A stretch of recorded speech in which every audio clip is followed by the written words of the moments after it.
All right, well, welcome to the video, the videoest video of the video videos.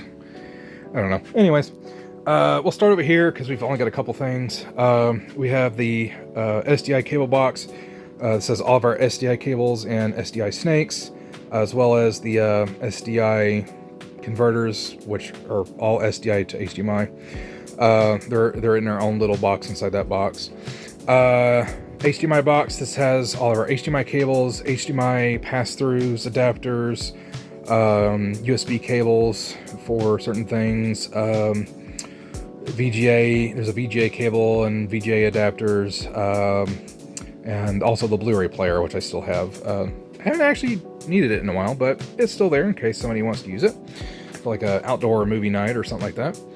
And then the Panasonic projectors are in there. And then this guy sitting on top of the Intimidators is a TV mount case. I'll put a picture up here for that. We have some TVs, which I'll show you in a minute. I got these specifically because at one of the conventions that we have, actually this next convention we have coming up in April in North Carolina, we're actually putting LED video panel walls on either side of the stage instead on the back of the stage. So this way I can put up a 32-inch monitor on one of these wedge floor carts as kind of a prompter kind of thing, but basically they can see their slideshow or see what else is going on the screen up there on the stage.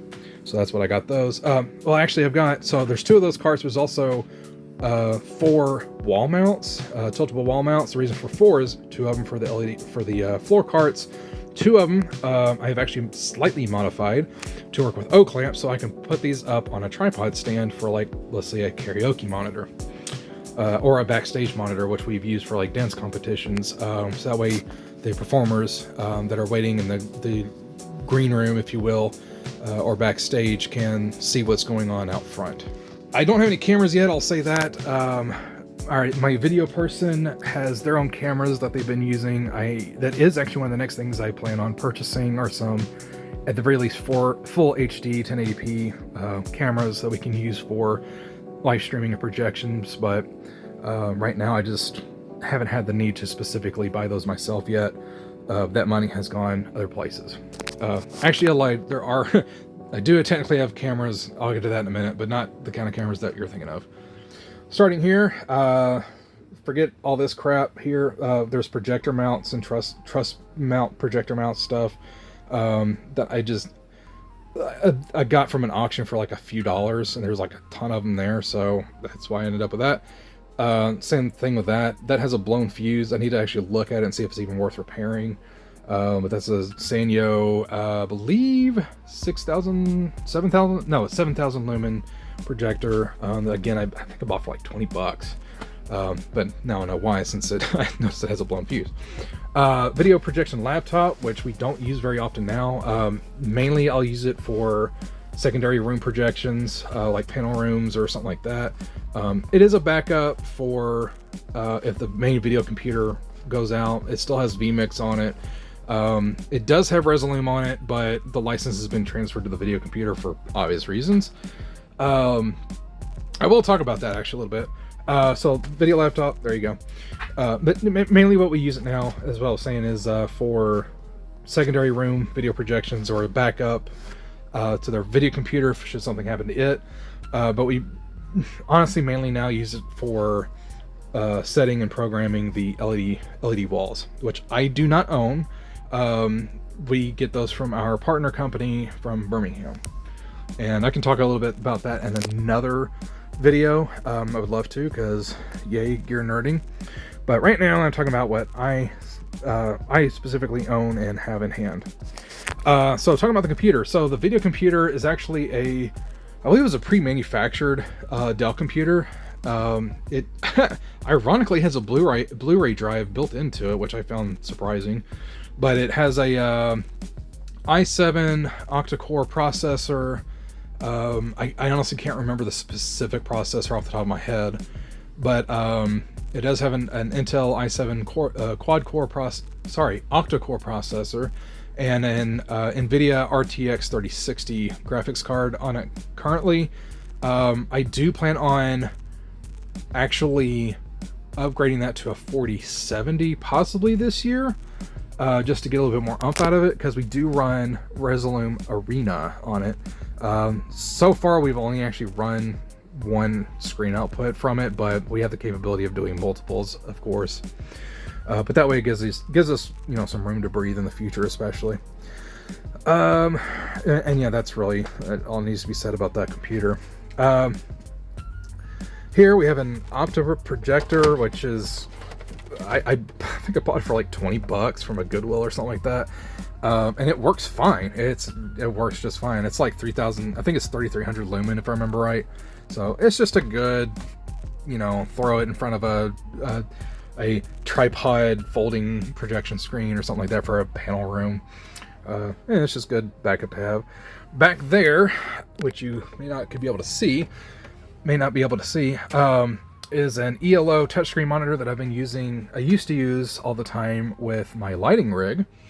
I actually have not used it in a while because I found these cheapo, really thin, portable, folding touchscreen monitors that work really well, actually, and they're like 100 to 150 bucks each.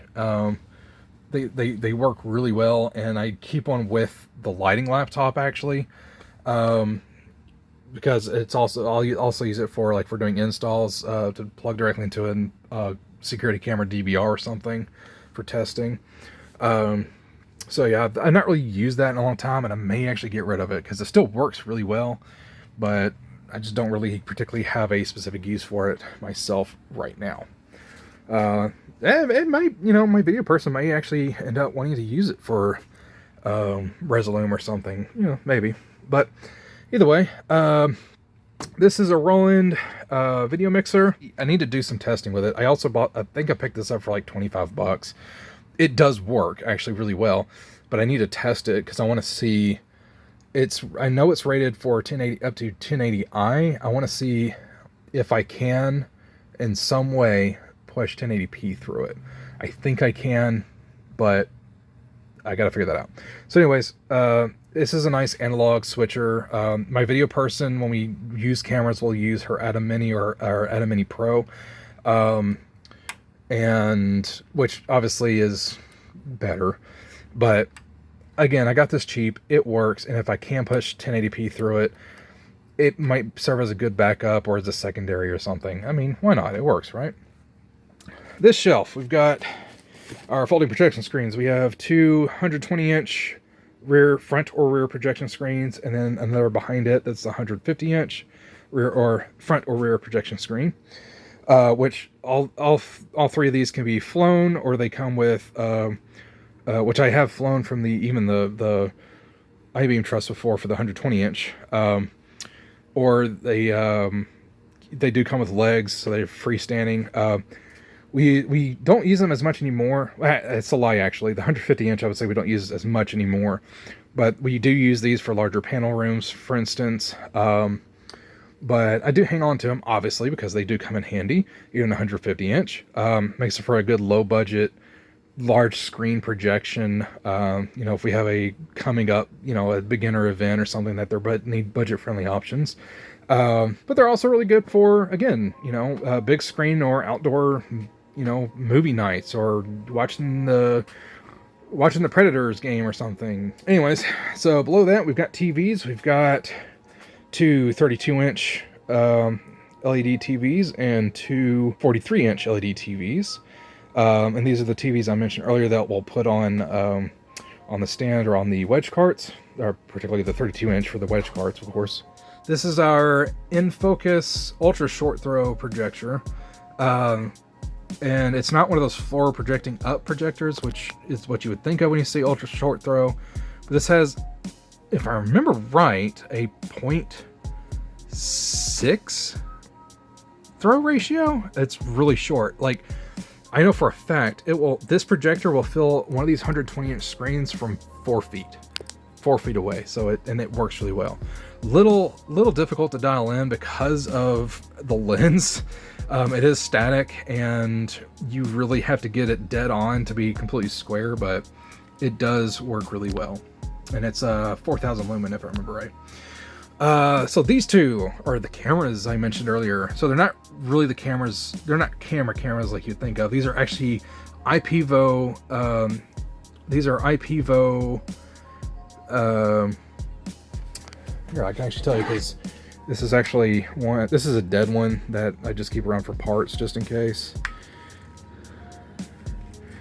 And VZR, that's it.